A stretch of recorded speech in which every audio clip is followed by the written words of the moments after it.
Hello, here I am again.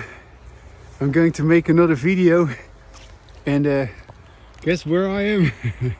I'm in the same spot, but I'm going to sit somewhere else today just to make a little difference here in a nice big tree. Put my bicycle here against the tree. All right. Yeah, I got another piece for you that I would like to read, and it came out really good, and I get such a kick out of writing all of a sudden. It's interesting how that is. Here, I've got to make some room here on this tree here. That's a nice spot to sit on. Yeah. I sit on this tree. Okay. Take off my gloves. Oh. It's a sniffy weather because it is still very cold and very foggy, cloudy, and we can't wait for the sun to come back. Here's my writing. Okay.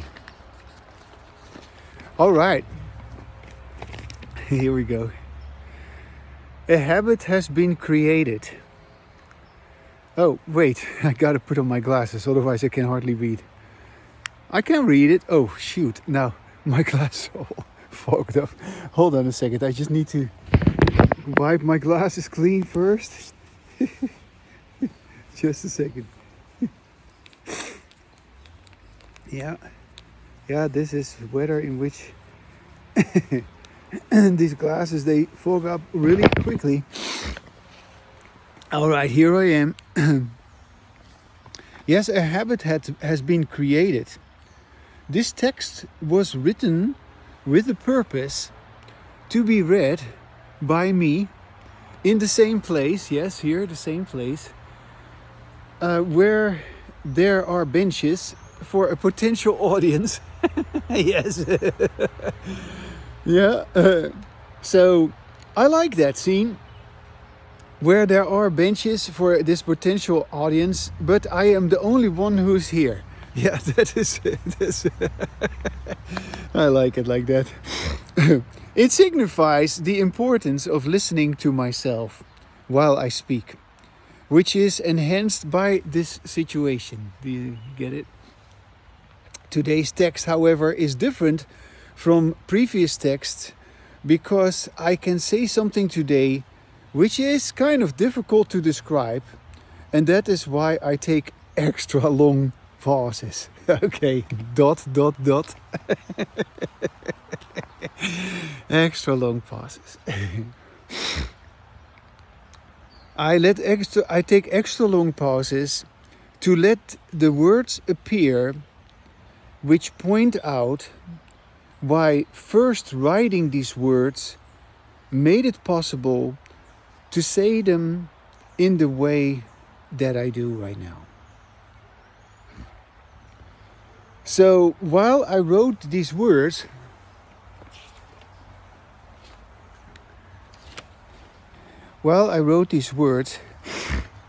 I wasn't, hello, I wasn't, as most people would assume, imagining what it would be like to later read this out loud to you and to say these words, but I was simply expressing what I was at that moment that I was writing able to express. Thus, that moment, which is mentioned while I read this text out loud, is only now coming alive in the sound of my voice. Because before, I made no sound.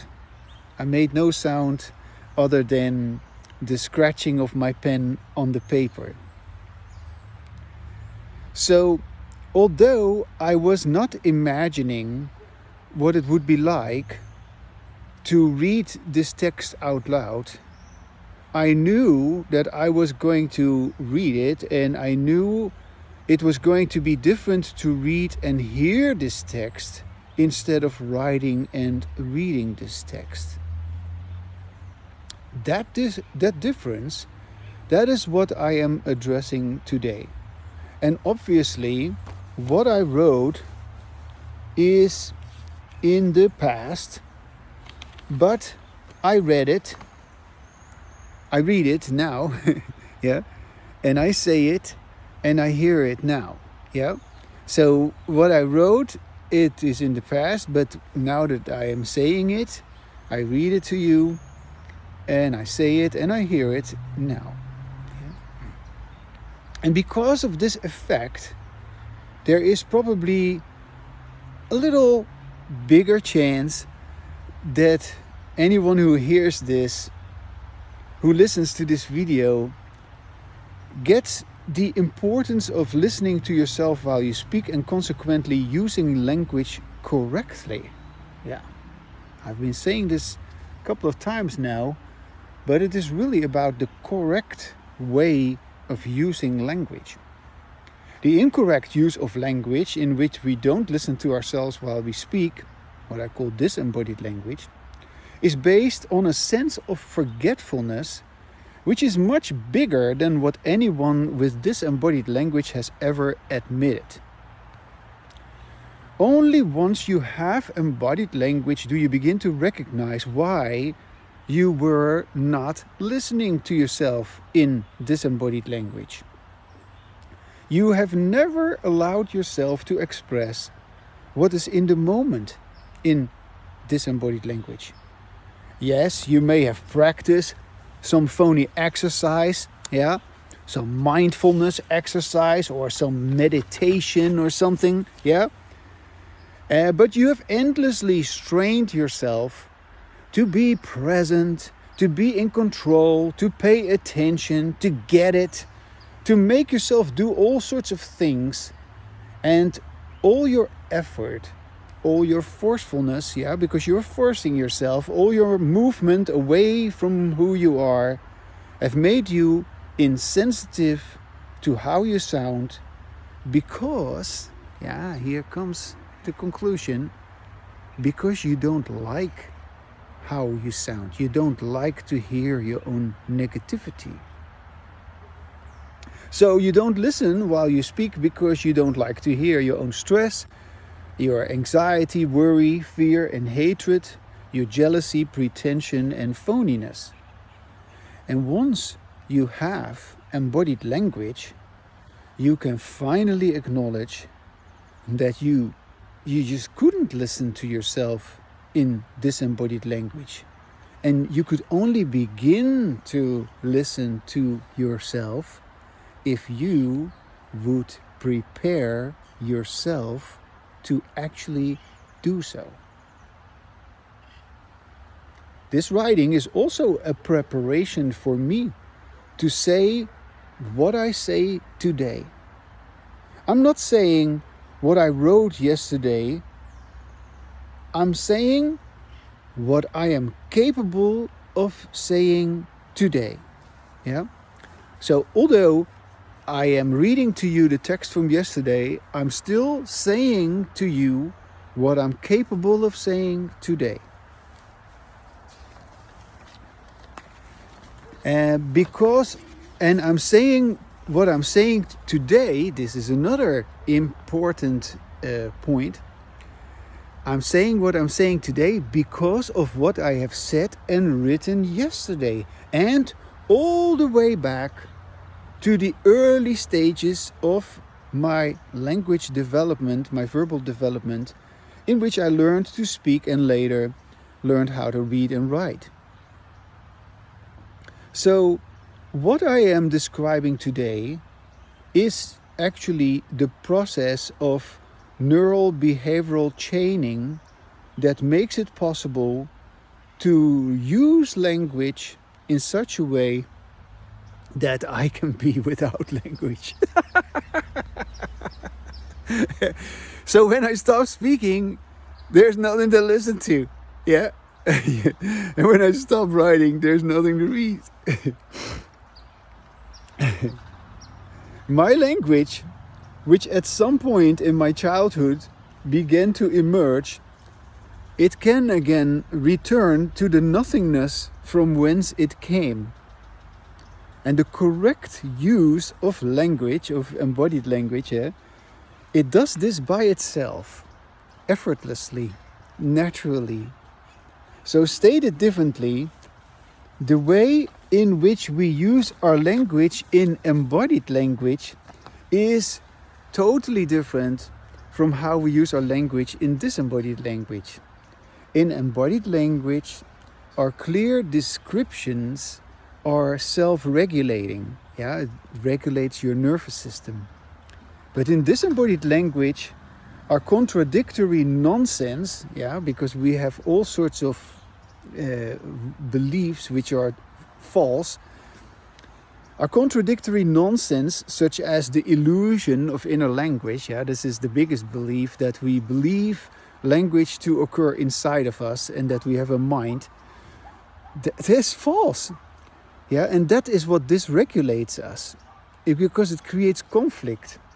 And also, of course, the illusion of an external environment. Yeah, I show you again the empty seats there. Yeah, the illusion of an external environment. I neurally and verbally behave this environment, and you also neurally, verbally, or not verbally, probably, unless you begin to talk about it. You also neurally behave hearing me and perhaps understanding what I'm saying. Yeah. So this is something I find so fascinating, that we keep making it seem as if there is an external environment, while in fact we only know about such an environment because we have words to describe that environment. And so, yes, you can describe the environment in a wrong way, and then you have a dysregulated nervous system. And you can describe the environment in the correct way with embodied language, and then you have a regulated nervous system.